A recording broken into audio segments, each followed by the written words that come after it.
Welcome everyone, this is Pineleaf Needles, and you are listening to LOTRO Players News, where we take a look at the latest news in LOTRO and here at LOTRO Players. And this week we have with us Terry Adwin, Hi, hi. Maven, Hey y'all! Aerithert, Hello, everybody. and Carvet. That's your service and your families. And there's a rumor that Andang may be joining us later. Let us now start with the big news for this week. The turbine staff was off for Thanksgiving. Woohoo! That's not news. That's fantastic for them. I was like, Oh, "Yay, yeah. they deserve it." All Now, the right. big news for the week is that there were Black Friday sales, which is like 75% off the LOTRO market, True. which is like the quad pack and all the expansions and all that other fun stuff. Yay! All kind of good sales Yes, too. but when man. does Which that lasts sale end? through Monday. So if you're listening to this on Monday when it's released, there's still time. Go get it now. I did it. My second account needed it, and I got like 3 expansions. I forget, for $20 it would have normally cost 80. It was awesome. So if You you can, act now, you can get all can five all for like kinds. $20.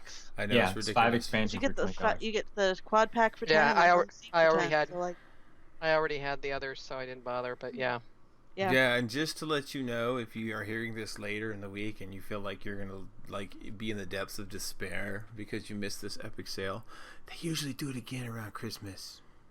Yeah. Just Yeah. FYI. That's true. That's what I got my girlfriend Becca for Christmas last year. I got her Helms Deep in the quad pack. She really liked it. Yeah. That's awesome. that's so Totally worth it. romantic. I tell you I what, know. ain't It was no a- love like nerd love. There was other things. Yeah, really. Yeah. All right. What are the rest of the sales? Well, the rest of the store sales are slightly less awesome. What? Why Uh, not? They were legendary. They're Free sample slightly of the week, less awesome. November 26th through December 3rd, is a Universal Morale Potion times 5. Use coupon code that you can find in the show notes or on the LOTRO store page. And 30% off a bunch of legendary junk. Love legendary level cap increase, legendary item stat upgrade, relic packs, legendary slot unlock, legacy tier upgrade, scroll of combination, relic removal scroll, and legacies. And if you've really got the turbine points to spend on them, feel free. Not worth my time. Because I actually was looking at it today and they're kind of overpriced, even on sale. Also, double points through November 30th. So again, through Monday, if you're listening to this on Monday, go do it. Double your bonus points if you buy points in the Yeah. turbine store. But it still doesn't make the legendary stuff worth it. No, it really doesn't. All right then. Now we're going to go with things in a slightly different order since Anding's not here yet. So therefore, we will ask the new player question. And Maven, what is it this week? Beauty. Maven. It's kind of matching up.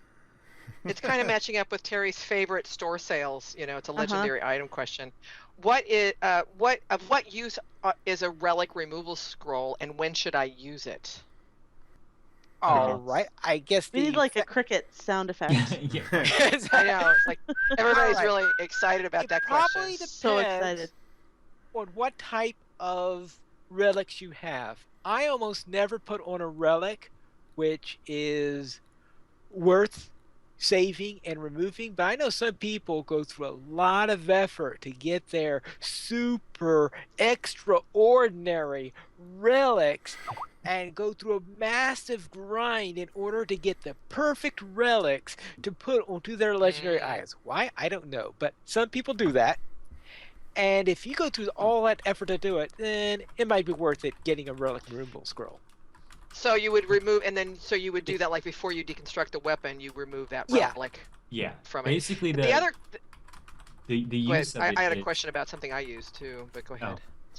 Okay, basically That's the okay. use of it is as you're leveling, if you get some nice relics or something and you put it on there, or you want to change your legendary item for some reason from one to another, you can pull the relics off of it using one of those. So you Right. I Right. never Right. put on good relics when I'm leveling. Yeah, me neither. Well, and the other question, well, besides which, I mean, when you deconstruct a legendary, like if I deconstruct a legendary weapon that I've been using, that's been actually equipped, and I'm got now a better weapon, and I want to switch it out.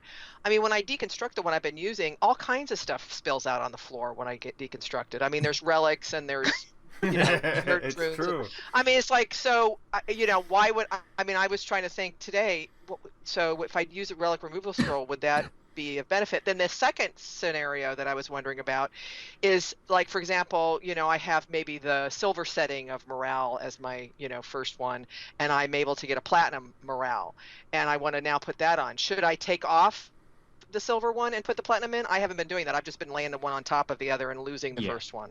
Yeah, you just lay them on So, top of each other.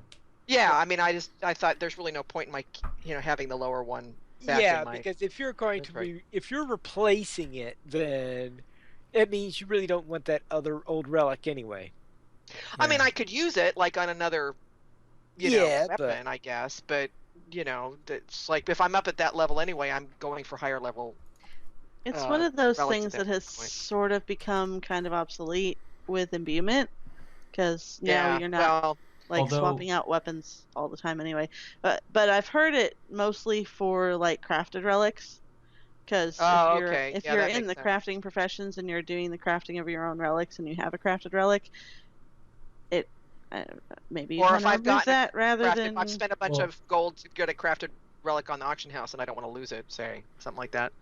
Another what I have done in the past and what I know other folks have done is used relic removal scrolls for testing purposes. So like there's, you know, if I want to test, you know, see how I like to build with this versus this. So like on my Guardian tank, Okay. using like partial mitigation relics, which are kind of expensive to make. So Right. I'll use the relic removal scroll to take it off to test Got a it. different one instead of just dumping it basically. Yeah, Okay, that I makes can sense. see Yeah. that. Yeah, and I So- have. It's helpful for some things. Yeah. Yeah. And Yeah. I don't know how much this is still in vogue, but I hear that at one point there were relics that you could only get during a certain time period, and as long as they're on an item, they're grandfathered in. But you lose them if you don't use a relic removal scroll to take them off. Oh, you mean the old? Yeah, there's Oh. some people who really like some of those old relics. Yeah, like there were certain ones that were like specific for lore masters or specific for whoever, and Uh-huh, then okay. that kind of deal happened. Well, I hope Skype doesn't drop us, but we'll find out. I'm getting an error message. We'll see. Well, okay. So that's good. So I don't feel so bad. I don't feel like I've been missing out on anything by not using it. Yeah. I mean, it still does apply, you know, as I'm leveling up. I mean, I'm not planning to imbue any weapons until I'm at level cap and I've capped out my legendary item that I'm going to keep. But my other alls who are still coming up are, you know, still swapping out legendary items to you know, get higher level ones. So Yeah, what that I've still basically applies. done with my legendary items is just throw tier 5 relics on because they're pretty good, all things are considered. they okay? Yeah, I just throw So tier you don't 5 worry about relics going on. beyond tier Yeah, 5. You don't I- worry about okay. Yeah, I just put tier 5 on until I reach cap and get the legendary items that I want to use for Oh, okay. whatever. And then I can put the nice ones on those. I But have kind until of then- noticed that. You know, I mean, some like one level doesn't add that much more Yeah. to the to the stat. Yeah, until you get to the point where you're at cap and want to start like min-maxing your character, just throw on whatever Right. you got and move on. Usually I usually do like tier 5 or 6 whatever I get from deconstructing the one before it. And Got it. combining those up and I just put whatever I've got on. Oh, that's cool. That also probably is pretty cost effective too. Saves you some money because Yeah, it costs it you does. money every time you do any of that stuff. Cool. Yeah, I Thanks. just toss on tier 4 relics and run with it. Cool. Okay. Excellent. Thanks. All right, so therefore, let us go into last week in LOTRO. Go into what we did there, and hopefully our lost sheep could be back in pasture by the time we finish that. Now we're bouncing all over the place here. Yeah. So, Maven, what were you up to? Oh my goodness. What did I do? I'm not on my. I'm actually in the middle of a fight here, so let me go away. Sorry. You scared me. This is Yeah. what happens. Yeah, I decided to play my burglar while I was talking to you guys, and I can't. Where's my hips? I don't have hips yet. Oh no, I'm gonna die. You're playing a Um, burglar while trying to do the show. That's a tough yeah, class to do while that's pretty. broadcasting. It's pretty amazing, isn't it? I know. And I'm gonna do a safe fall here, so I can. No, I can't do a safe fall. Okay, I'll just die by jumping off the cliff. It's okay. So I'm going to do this out of order, but I think I'm going to do it out of order. My rune keeper is now at level 70, and she's running around Ended Wife, chatting with the rangers, and and doing all those. It's interesting actually because I've been through this already once with my hunter, and I thought I had like really rushed through. It's amazing actually how much I actually did do, because I'm remembering those quests that I did. So it's kind of fun going back through it again. My hunter, my Maven the hunter on Landy is just shy of level 50, and she's literally standing at the door of the volume 2 start. And I'm thinking about it, so she has to go in and get her legendary weapon. And I'm thinking once she gets her legendary weapon, I may try out and see if I can stream, because I'm thinking about doing a Maven Does Moria stream where everybody gets to watch me get lost and fall off cliffs, and it'd be really entertaining. And then Glordriel was hanging around Minas Tirith, and she hung out with some old war veterans and listened to their war stories, and also got a chance to stroll around and chat with Boromir and Faramir's governors. So that was pretty interesting. And my burglar did not die. He ran away and did not die, so that's cool. I'm sitting here thinking about how you talk about those old timer stories when we're talking about Shadow of Agmar days and stuff, and the guys in Minas Tirith are like, well, back in my day, we had to fight Mordor at level 50. We didn't have any of this cosmetic gear stuff. You had to go out in the mismatched orange armor with the yellow shirt, and you were lucky if you had green boots. Other than not talking about specific levels. I mean, that's kind of what they say. I can imagine. But then they make me run around and get stuff. Oh, I remember that. Oh, go to the lore house and grab that for me, Glordriel, and bring it back to us. Oh, we need more beer. Go get, it's like, geez, guys, what am I, your gopher? Anyway, it was pretty fun. And while you're at it, go get some kids mildly drunk. That's right. It'll quiet them down. Okay, perfect. What have you been up to? Well, this week in LOTRO Players Adventures, actually no, I ran Scumfil, the refuse pile of rotting flesh in the bowels of Moria. Yeah. Which, if you think that's embellished, no, that's pretty much what it is. No, that's pretty much what it is. It's a pit where the orcs throw dead things, and it's become a feeding ground for Kergrim and bugs and giant Kergrim, and it's actually a lot of fun if you don't mind killing spiders over and over and over and over and over again. Hey, if you're a hobbit or a Bjorning. Oh, it was great because you can dual wield your you can multitask and do your Gobsnaga and your Spider Deed at the same time, just running around in the bottom of that thing killing both of them. It's pretty cool. It was interesting because we had to pug a healer. We ended up running it 2.5 times, and we had to pug a healer both times. So it was quite interesting the way it all worked out. But we did it. We did it once. It went better the second time. Yeah, first time we had a Bjorning, and the second time we had a Minstrel. And the Minstrel was much cooler about it than the Bjorning was, but they different strokes. So I enjoyed playing around in the Scuttle Dells and Gondamon with Era and Becca the other night. I got to sneak into their stream and we goofed off for a while. That was fun.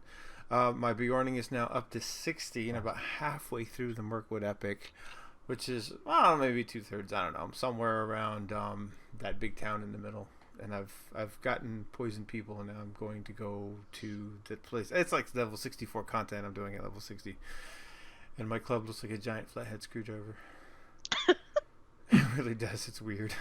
And then the other thing that I was reminded today that free-to-play accounts are indeed limited in the creature comforts they get as compared to VIPs. Like, you can't send money, you can't send anything that's of value in the mail, you can't swift travel. So I was trying to wheel and deal on World Chat to get this awesome loot box mace for my minstrel, and I'm like, yeah, I'll send you some money. Wait, he sent it COD. I can't send money. Well, I'll send him this pile of silver I bought at the bank. Oh, that's buying to account. I can't send that either. Oh, what am I going to do? So I didn't do anything. But that was frustrating and cool at the same time. So Arethyr, what did you do this week in LOTRO? I did some frustrating and cool stuff as well. You know how you'll see folks come up and kind of try to jump on the south gate of Bree and kind of stand on top of it and play music. I've done that before because it's a handy spot, to play music and stuff. And I could not for the life of me manage to make the jump. I was at it for 15 minutes because I wanted to test out, because I hadn't gotten around to testing my music stuff yet in a while to see how the changes happened and things like that. There's some songs that sound absolutely atrocious now. But some random guy was like, hey, and he showed me how to do it. And then he took me off to this one spot and he showed me basically, like, I channeled my inner Assassin's Creed and he showed me how to jump around and get on all the roofs in Bree and get on top of the town hall and stuff like that. All sorts of fun stuff. So I channeled my inner Ezio, whatever it is. I've never played the games, but it was a lot of fun. I learned how to be a ninja. Besides hanging around with Carve and Becca on the stream, I've actually had a lot of fun with other friends in Lotro. Durodelph transferred this week, which means that two folks in my chat, Eldolph and David Reckers, are now on Gladden, which was super stupendous. The first night, Elda basically showed off her like 16 kin houses that she owns on other alt accounts. Basically, I don't remember how many there were, but there were a lot. And like showing off different cosmetic house stuff, and I helped her get a couple other things from my place. So it was a lot of fun. And then David and I think it was actually today or yesterday. Was today? I think it was today. We helped. We did a little something together to help test Guardians taunts and how broken they are, and like how they're actually kind of really broken. But it was a lot of fun testing. So that was fun with Dura Delphi friends. Also, my last/biggest news is I almost have my war steed. Like, I finished the instance, and now I just have to like scout Langhold and then get my steed, and then I'll have my war steed on Aratiny, who is level 71. You weren't doing that while we were on air? No, I finished it on the stream right before we started. That's why I was a little bit late, because I'm running at 5 levels up. Yeah. He was supposed to host a call too, but we won't talk about that. Oh yeah, that little detail. Yeah, there's a little bit of issues going on. Things take a long time to die when you're 5 levels down. They do. The red ones are really hard to kill. The orange ones, not so much. But the red ones, they're hard to kill. It's like, eh. So he's level 71. I finished Enidwaith. I did every single quest I could find, except for like the ones where you need a small fellowship to go kill stuff in Thor's Coombe, just because it's annoying. But I did all the other stuff. And you could totally solo that with an OP mini. Oh yeah, I plan on it. Yeah, at some point. Well, I'll get my OP Bay running up, and we'll go maul them together. All right, sounds good. Down with bears. Down with bears. So basically, my plan is to mainly do get my war steed and then just do epics in the Rohan trait point quest lines and do that until he's done. So it's pretty it's cool. It's like, oh, I can almost see Gondor from here, But I'm having fun. He's level 71.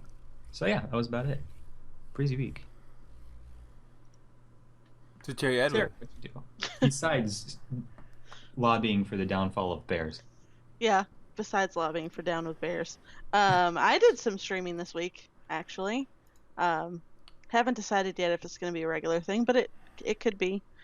My other champion, because he's called Other Champion because it's not Terry and it's not actually my super awesome dwarf champion, who got his butt kicked this week and trying to help Bingo, and we won't talk about that. But so my other champion, who is my poor maligned elf champion, who for about 28 levels was my cook, went through the Moria prologue without doing any of the side quests. He just did the prologue bits of it, and then for the raise your stuff up 10 levels, he went and slaughtered stuff in Sarnur, and that was a lot of fun.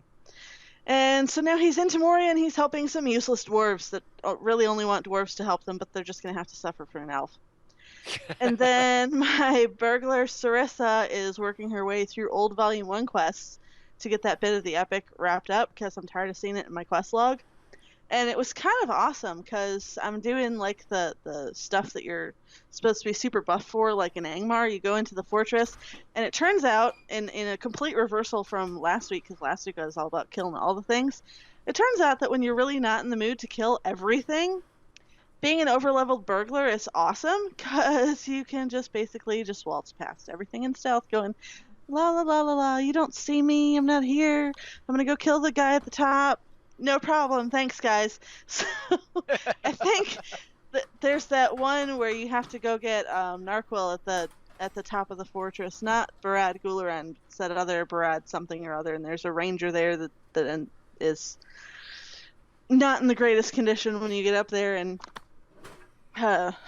she basically just waltzed in, killed one thing, realized I didn't actually have to kill any of the things, and literally walked upstairs. You can't get through that one door because it's shut. So there's like a Angmarim and his wolf friend standing right in front of the door, and if you kill those, the door opens. And so yeah, that's all she had to kill. Plus, and then she did the boss, and it was like, okay.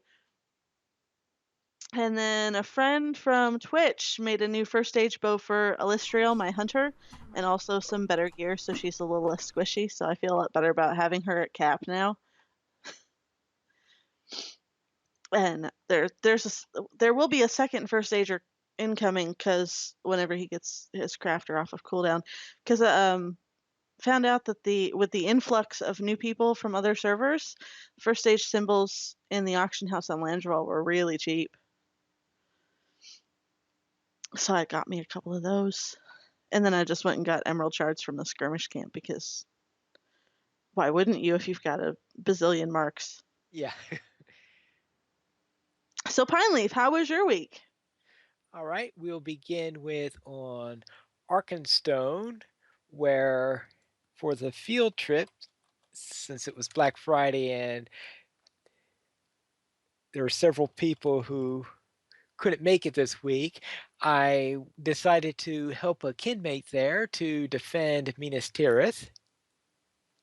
And then also with Minas Tirith is my main character on Crick Hollow. I started running Minas Tirith there. I've done the early parts of the epic, and I've been trying to get to do as many of the side quests as possible, since on Laurelin I didn't get to do too many of them, so I'm trying to see all of them. So right now I'm running around with Virgil.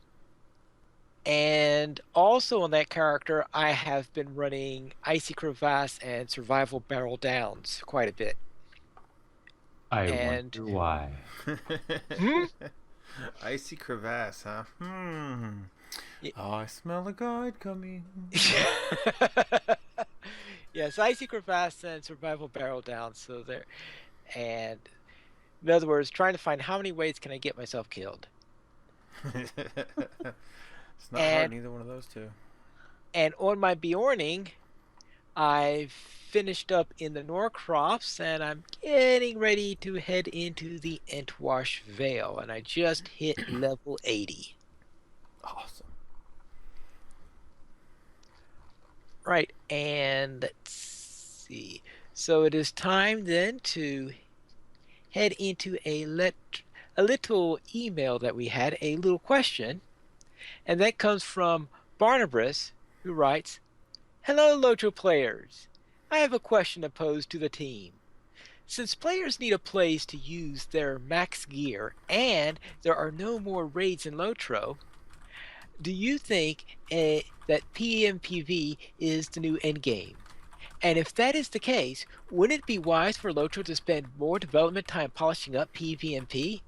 I know for myself, as soon as I'm done with the new content, I'm back serving the tyrants." I don't think PvMP is the new endgame necessarily. It's not ever been the endgame. Yeah, unfortunately. Do I think it's the new endgame? No, in that. Well, I guess doesn't he mean like if you've run through everything and you're at level cap and you have there's really level not cap much and there's nothing else to do. Yeah, there's really not. See, I've never understood that whole endgame phrase. It doesn't even make sense in my head. It's like, why would you strive to get everything so that you can just be done? Why? Because well, and that's what it sounds like to me. It's like the phrase endgame to me sounds like you've gotten all the things, you've been through all the things, so that you're done, you don't have to play anymore. And why would you ever want to be at that point?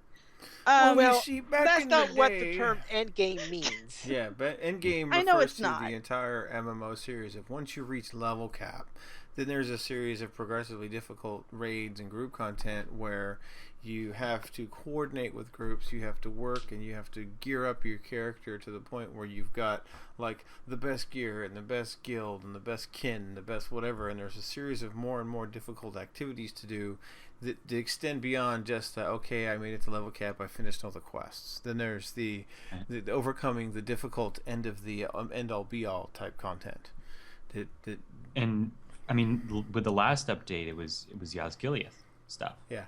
Now there's really no. I mean, right now in the state the game is in right now, there's not any new content. That's the stuff people run. There. I mean, honestly, like if you want a challenge at endgame, do tier 2 challenge Erebor instances raids. Those are hard. Like even if you know what you're doing, those are hard. See, for me, and still are hard. I don't understand why people are even like geared toward finding an end game type of thing. Because I think it's not so much. Because I get that that's MMO speak, and I get that that's how other MMOs work, and it's for me, it's always not been how LOTRO works, and that's I think that's one of the reasons why I really like LOTRO better than other games, because it's not where the devs are focused, and it's not really where the majority of the players are focused, because everybody's focused on the story. Right. And I think, I mean, the idea behind Endgame isn't so much that, yay, we're done. I mean, no, it's not. I mean, because at some point you're going to finish the story. In any given update, you do the epic line and you get the story and you do all the side quests, and then that story for that particular update is over. But what do you do after that is the idea. I think, I mean, the idea behind like gearing up for Endgame and plays for using max gear and things like that, the idea is people still want to find ways to challenge themselves. And right now, that's the Moors. If you want level 100 non-scaled challenging stuff, it's the Moors. Obviously, depending on your class and how, if you decide to challenge yourself with it, because you can go out there and spam a couple things and be perfectly fine, depending on your class. But I mean, it is right now in that way. If you're thinking of it in that way, then yeah, it's the end game. But I don't think it's really the end game that people think of an end game when they think of an MMO end game like PvP. No, it's not that. No. But would it be wise for LOTRO to spend more development time in polishing it? I mean, I don't know if wise is the right word, but I think it'd be really good. I think a lot of people would like more space. I don't know if a it's lot of stuff, well, they don't necessarily have the resources to do it, and they are super focused on the story right now because of where we are in the story. So I don't think that it's necessarily a bad thing to criticize them for not focusing on it. I mean, I could live without balance updates as long as they keep putting out content like what we got in this book of Volume 4. Yeah. See, I'm kind of the opposite. The thing about PvP is that PvP is one of those things that is, I know everyone's talking about balancing PvP and stuff, but PvP is one of those things that's impossible to literally balance simply because the players create the PvP content, and that's true. Population change is going to create one side or the other be overwhelming. So that's true in some respects, but yes, a lot of stuff Freepside has got the balance firmly in favor of the Freeps, because I know it's supposed to be, they've said repeatedly that it's supposed to be group versus group, and I get that it's supposed to be group versus group. However, if you've got a group of 3 Freeps that can't be wiped out by a raid full of creeps, there's a problem. Okay, in that case, that sounds like a bit if raid versus 3. It's a little bit skewed in favor of the Freeps now, because there's with all of the heal and of course Bjorning's completely screwed up the balance of everything. Down with bears. Stupid unkillable bears. They are virtually impossible to kill in the Moors. As somebody who's been in, slow them, you can't silence them. You can't do anything, and then of course you can't suck their power because they don't have any. But in terms of like the balance and stuff, like it'd be nice if they spent time polishing it and developing it. I know at least a lot of folks that I know of on Creepside have stopped playing since update 17 because of the extra LI levels and things like that. Freeps, are even more powerful than they were. So like the longer they wait to pay attention to it, they're gonna probably lose some people permanently. But realistically speaking, that's not where their money is. So would it be wise for them? Like ultimately, is it wise for LOTRO to spend more development time polishing PvP? I have no idea. It really depends on the numbers that they're getting on their end back, under things. If they're getting a lot more people coming back to the game and all those people are going straight to Minas Tirith and eating up this new content, then it'd be wise for them to keep putting that out.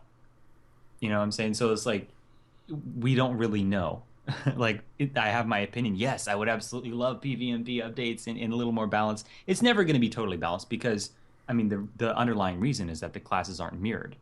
They're totally Right. different.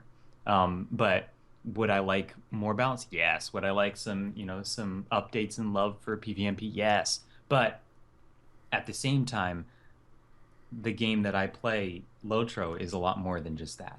And I can find other ways to have fun than just that.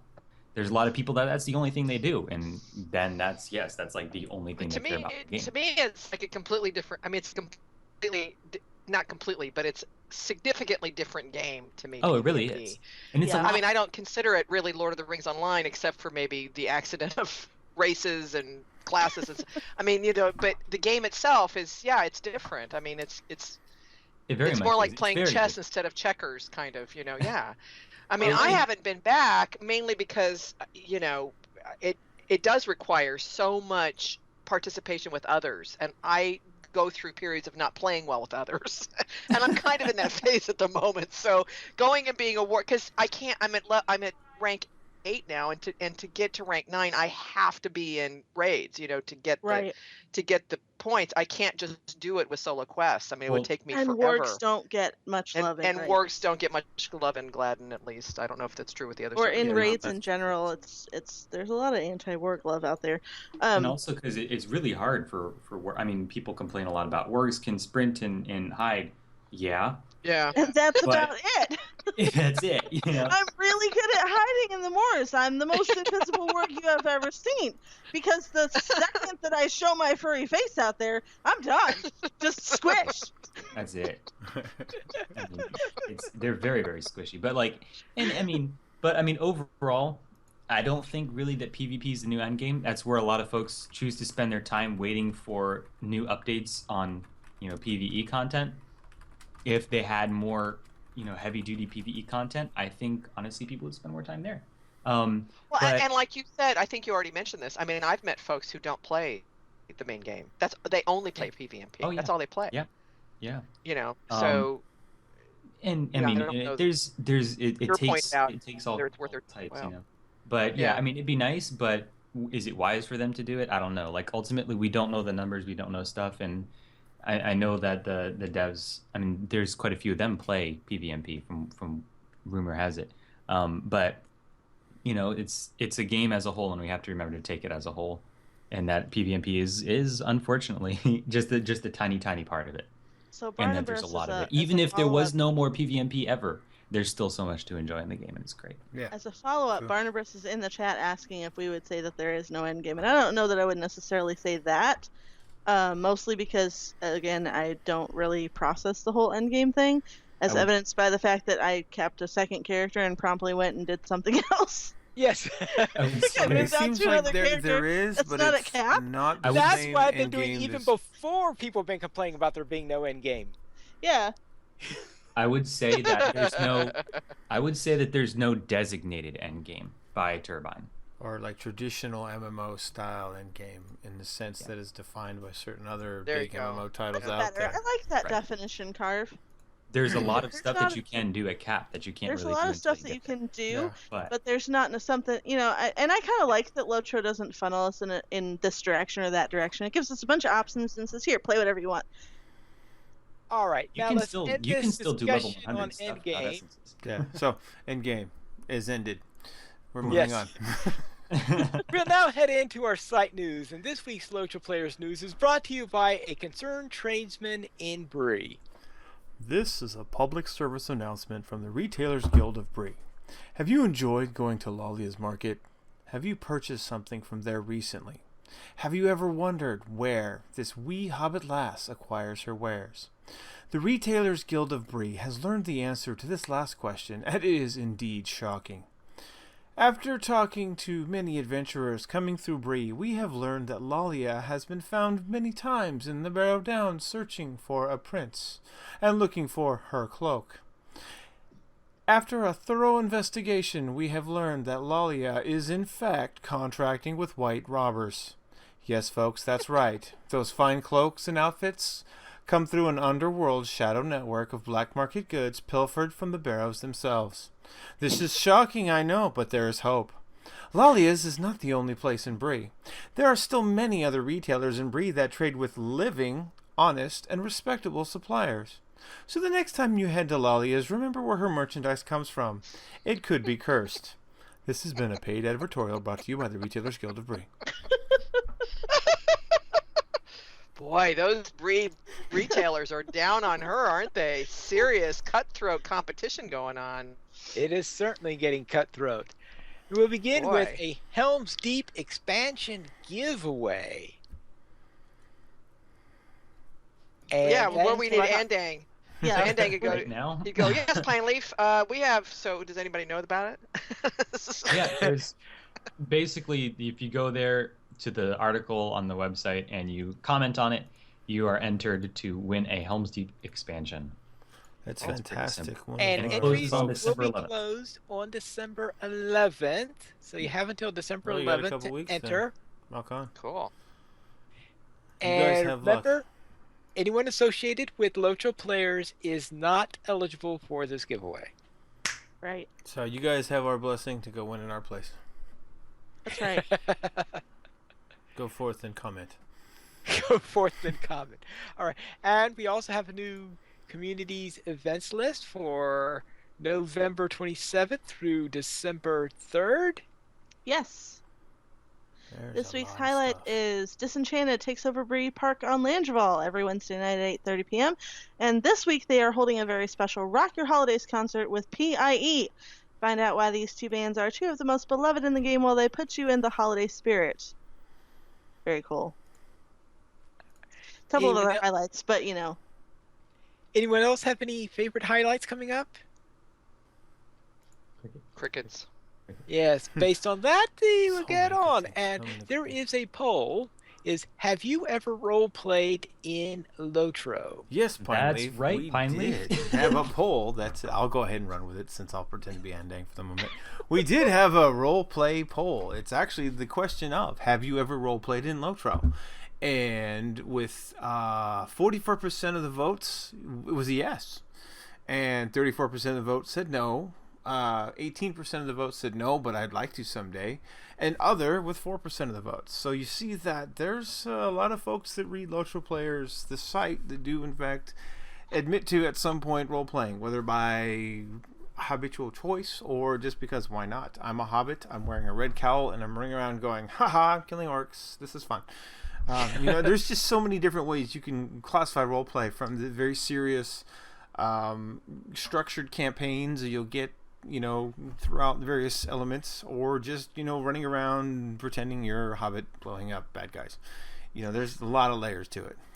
I would challenge everybody because I actually posted a link one of the picks not too long ago that I picked was Lena Willowwood's Guide to Roleplay, and actually one of the points that she made is kind of relevant to this poll. It's that every time you do something in game, even as innocuous as like cosmetically outfitting your character. So every time you cosmetically equip an outfit, you are doing some version of roleplay, because you've got an image in your head of what your character should look like, and you put that image on your character, and that technically is role playing.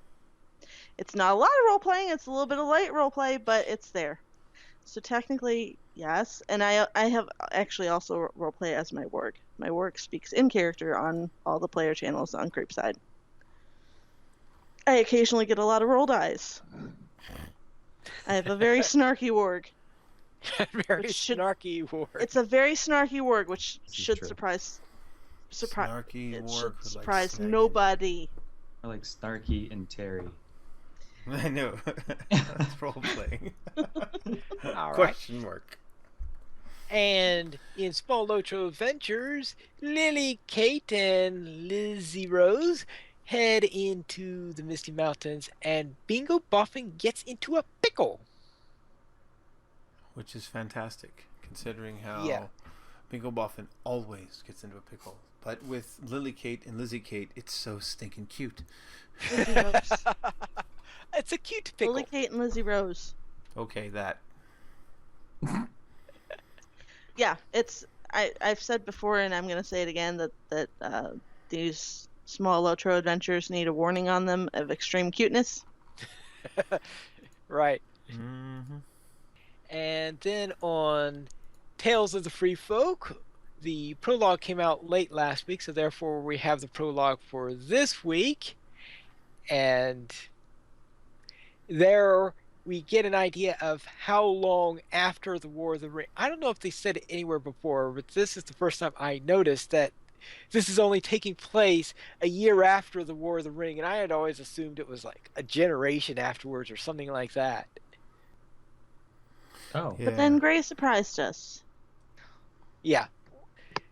Yeah, I'm gonna have to Say that again. Say that again. Tales of the Free Folk is taking place after the war. No. The prologue is taking place. Oh, the prologue. Got it. Okay, so the guy's telling Because the story. I always thought of it as being as some many years bard after. talking about years later. Yeah. Me too.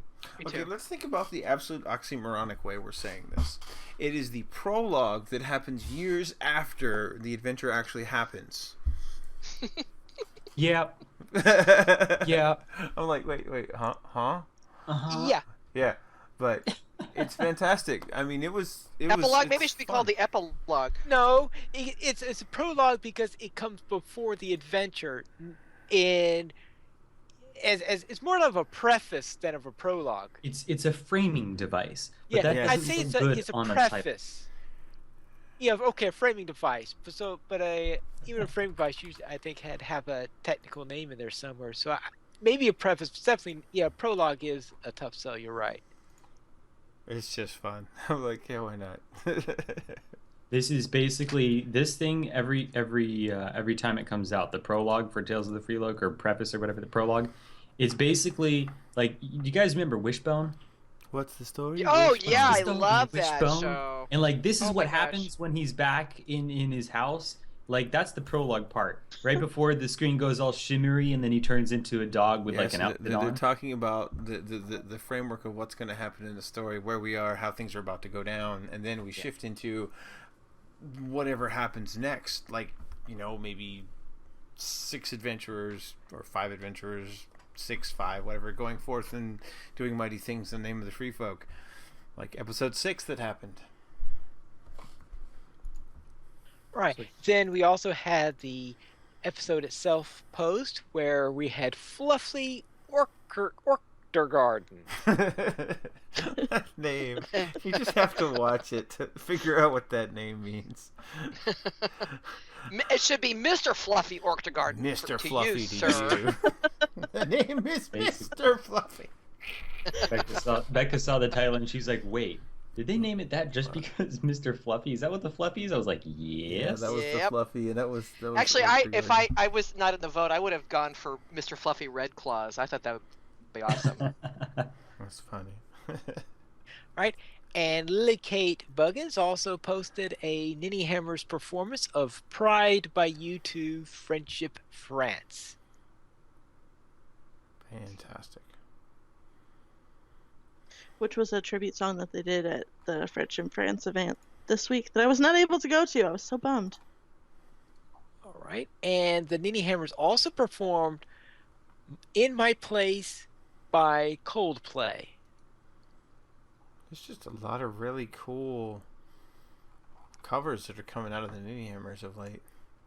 And this includes the lyrics also. In case you wanted to see that. Nice. So you go to the article if you were trying to follow those. And of course, there is the video itself that has the playing of it. And in LOTRO video highlights is Hobbit Merriment, where a bunch of hobbits on Laurelin are playing a really, really riveting reel.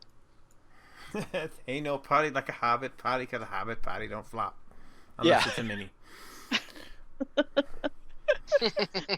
This was a really fun video to watch. I'm like, this It is was. great. And you've got that one NPC who's in the middle of all these RPing hobbits. They're just having a great time busting out a jig. And that lady's like reading her book like, yeah, we're stupid kids. Get off my lawn. It's cracking me up.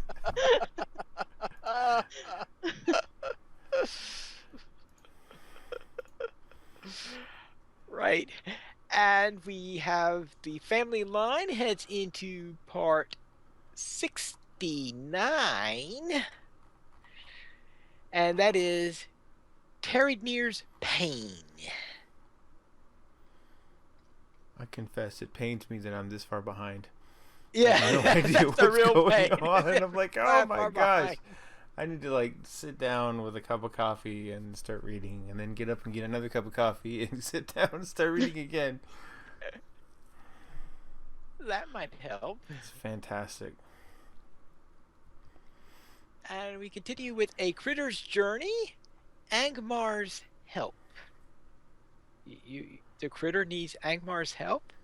Now, this is this is a continuation of that like graphic novel style chicken play It's story. awesome. It's awesome. It's a comic, Yeah, basically. and it's Do their fantastic. friends figure out their despair? Will they make it in time, or will Dora's farm turn into a Middle-earth Alamo? It's pretty fun. Fantastic. It's pretty fun. Right.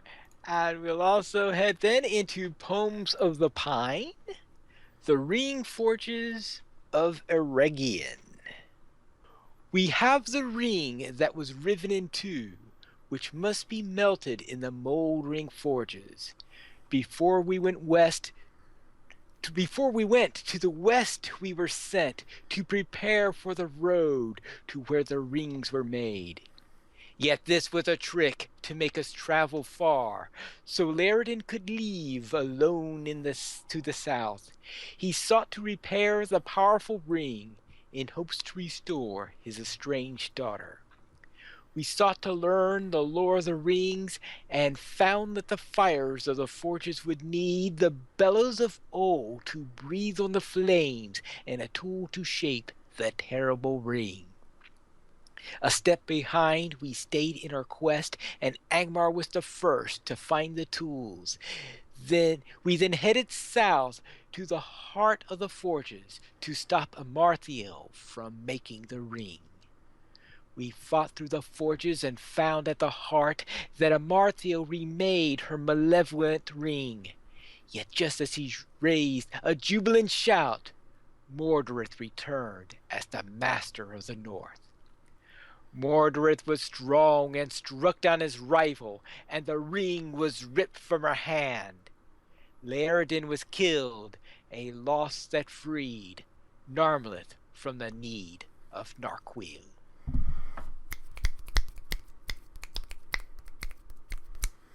It's awesome. Ooh.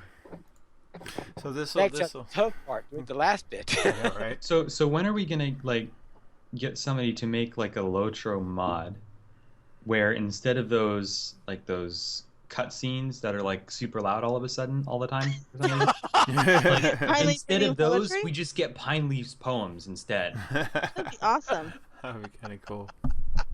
Need a LOTRO mod. Somebody do this. So, okay, well, somebody, Or a plugin that that changes them somehow. That's awesome. to change the That would be commentary cool. that goes with those Yeah, and cinematics. you get these awesome poems instead of this involved. And the ring went south with blah blah blah. These different things.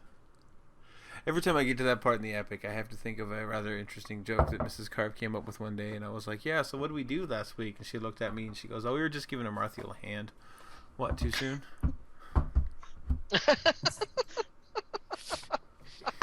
It's like, okay. Wow. All right, very well. Let's head into the skirmish of the week and discuss the Watcher of the Water. Is it the Watcher And- of the Water or the Watcher in the Water? Well, the Watcher, whether it's on the water, in the water, through the water, Under the water. of the water, Under the water, under the water. Polluting the water. surf on the water. Yes, sir. I thought we the weren't doing water. this. All right. Now, there's a slightly different format for this week, where instead of taking specific sides, we'll go through each side, and then people can jump in where they wish. Oh, okay. Okay, And so we'll begin It's with. experimental, and we're doing it without Andang. Well, he's the one who suggested we do this. Right, let's do it. So let's do it. So we'll begin with the books. And the question is, does anyone have anything they wish to say in favor of the books on how they perform this? I'm trying to remember it, but I seem to remember like the feeling of it's not really well described Well, of for No. course not. It's a for Tolkien. horrible monster, completely unknown, and I think it's the unknown element is the thing that's trying to be emphasized there, that you have these unknown dangers that we can't comprehend how to get by them because we can't comprehend what they are. Yeah, I I think could I see like that. how it describes See, it as this writhing. I'm not buying that. I just think Tolkien wanted some, impediment to keep them from getting into Moria easily. He couldn't make it too easy. Because for me, They I'm spent a hours at the door. well, yeah, but I mean that's the thing. It's like that wasn't enough. We had to have out of nowhere comes this monster who's never referred to again. Unlike Shelob, and Shelob, we actually know her lineage, right? There's an example, but this Watcher is like he's a cameo appearance, and he comes from nowhere. He's not hooked to Morgoth like the Balrog is. So I'm a little con on it. It's kind of like, really? I mean, why? I don't know why. I mean, it wasn't really until I saw the skirmish that I realized I had this opinion. But it was kind of like it's a little bit gratuitous to just have this mob suddenly show up. I'm actually And, sort of with May on this because they don't even really reference, you don't, when you play through the bit in the game, which we'll talk about the bit in the game, you kind of get that sense that it's creepy, and you have that dialogue with all the dwarves that kind of leads up to, something's going to happen. In the book, you don't have any kind of lead up whatsoever. You don't even really, I mean, Gandalf sort of has maybe a line and a half. He says something like, "I have a bad feeling." About this. I have a bad feeling about this. There was like that swish and a Gandalf's plop. worst moment. I have a bad feeling about this. Yeah, and then something far off on the lake swished and plopped, right. and then it was Right. concentric Swishes and circles plops. indicate something had disturbed the water. But that Yeah. was like and then you really, you really don't even have all that much about what happens, because what happens doesn't even really make all that much of an impact. I mean, Bill the Pony gets scared away, which we kind of assumed was going to happen anyway. Does that even happen in the book, or am I thinking of the movie? It does. I It happens think in they the sent book. him away Bill the Pony first. gets scared away. Yeah. I he loses thought Bill the they had sent the pony away first, actually. So No, I think didn't I think he bolts. I think he bolts, yeah. And then Sam is really torn worried whether or about not him. to follow him or to Yeah, exactly. Frodo. He's really worried about him. No, I mean, they see, Balconian do make the with point. me. She's like, no, they let him go. Because, yeah, in the books, they decide they're not even going to take him up to the doors of Moria because they can't take him through Moria. Because I remember that conversation, actually. I actually remember that conversation better than I remember the Watcher encounter, which should probably tell you something, because I read that not that long ago. Now, Tolkien does kind of, it was- make this point It's sort of that the Comes out of Watcher nowhere. It was doesn't really have any attracted impact to on the the ring. story. And it's kind of like a throwaway scene. Well, see, that's the thing right there, where like it struck out in my mind that the Watcher had tentacles that were Right. writhing in the water like giant snakes, and it had fingers on the end of the tentacles, like it was grasping, and it only picked Frodo because it was like Right. the evil in the Watcher was drawn to the evil in the ring. Not that it was Right. necessarily a malevolent agent of Sauron, but it was like Right. evil knows evil, and it was like, ooh, that's something tasty, I want that. And that was the thing about the Watcher that always got me, is that it targeted Frodo, it grabbed Frodo, it had But fingers see, on here's the the thing. I tentacles, and mean, it we was trying to... already know the evil creatures are drawn to the ring when we've already seen the Nazgul at this point. You know what I mean? It's like, Yeah. so anyway, I mean, I have always blindly just read about it, oohed and awed over the scene, but I maybe it's having since played the game, I don't know, but all of a sudden when I saw the skirmish today, I was like, what side would I be on? And I'm like, you know what? I'm con on the book. It's like, why is that even there? So, Well, I feel It's all about the blame. there. Exactly. The Watcher was all about the blame. disrespectful. No, Okay, I question. think just to add a couple things, I actually hauled out my book because I was like, how does this really work out? They talk about they're going to not be able to let Bill into the mine, but they just let him stand there until it's Oh, time. got it. Right. But he does give a Both. wild neigh of fear and turn tail and dash away into the lakeside in the darkness. Yeah. So yes, to both. He does bolt and they do let him go. But All right. I think the idea behind the Watcher in the water is to answer the question of, okay, well, when Durin's Bane found, how did the dwarves just get stuck in their one chamber? Why didn't they just leave Moria the way they came in? It's because there was the Watcher in the water that couldn't let them out. Yeah, actually, wait a second. I do remember a reason for this, and actually, Arthur, you can check on this. I remember the last time I read the books, I realized that the Watcher was there because that's right. They have no choice. They have to go into Moria. It requires them to go forward into Moria. Yes. Even after they get the doors open and see that it's, like there's dead bodies all over the place, they can't have second thoughts because they can't go back. And then there's a cave in then too, right? I mean, doesn't the door like cave in?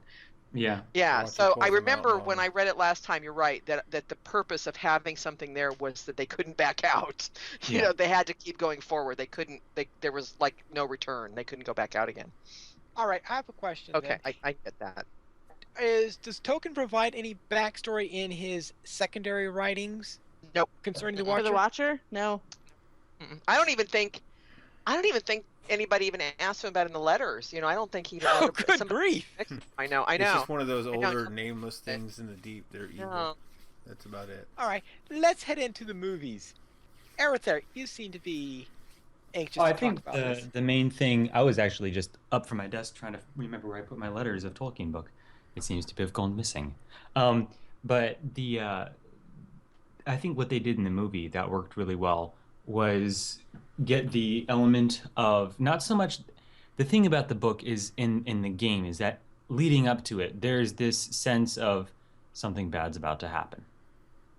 Like there's something wrong, we don't know what. But you know that those dwarves should not be throwing rocks into the pool. Yeah, exactly. But like in the movies, in Boromir's throwing a rock and stuff, and like it's like meh, like and you know something's gonna happen because we know the story. Mm-hmm. But if you're looking at it with fresh eyes, it's like they really do get the shock of it down really, really well. Yeah. Whoa, and then the why does it come just for Frodo, which is a question that can't really be answered unless you think of it that maybe he is an evil creature like a Balrog is an evil creature. Gandalf points that out in the movie, doesn't he? Does he also point out in the movie too that it only went for Frodo? I don't remember.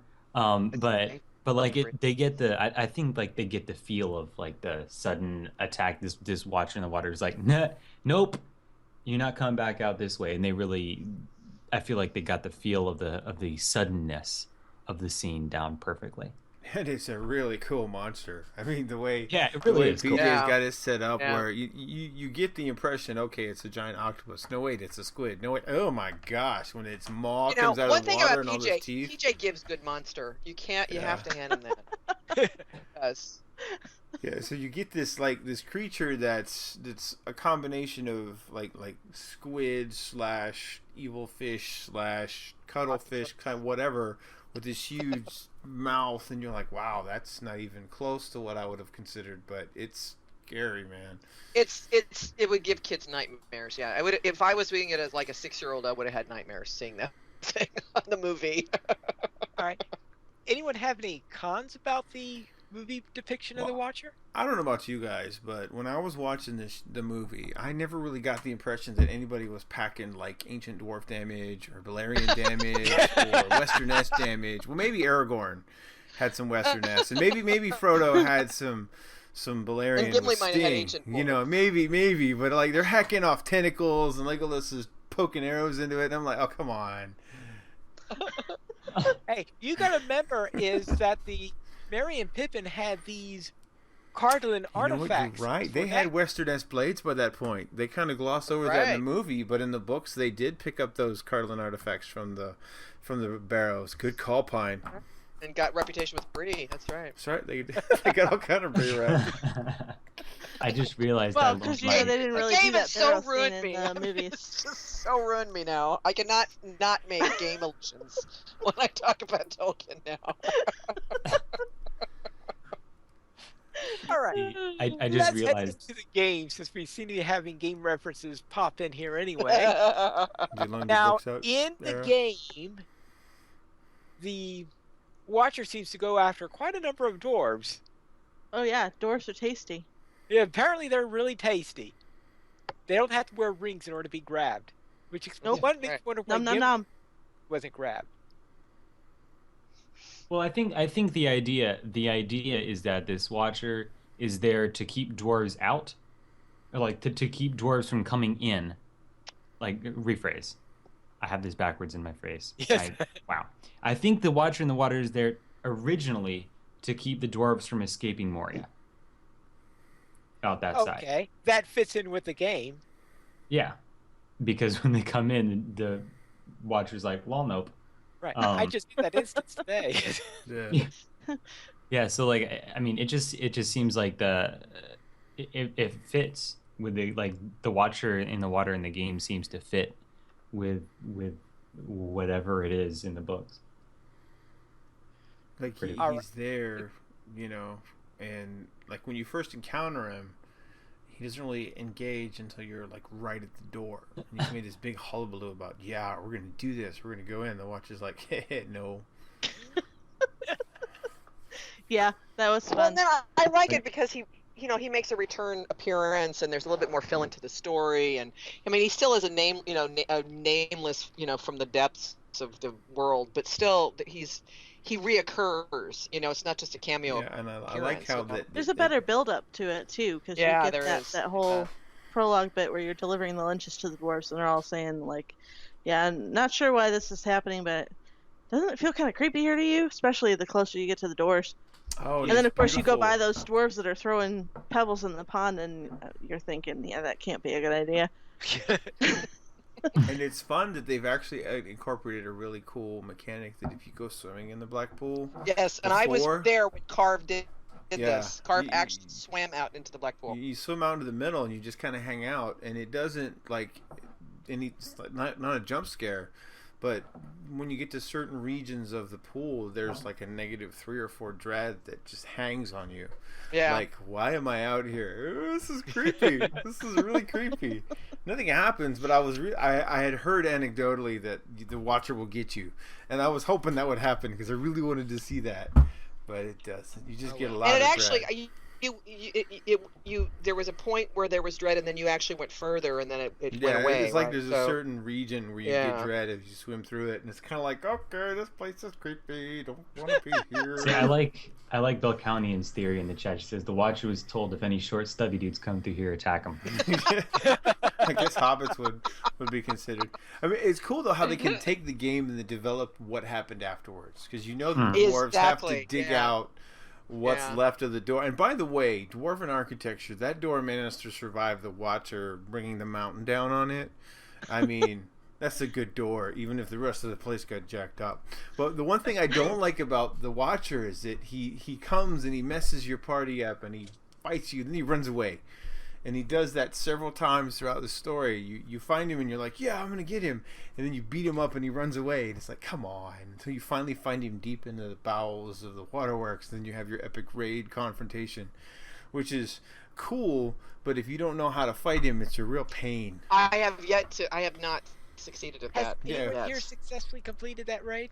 I've done it on level once, I think.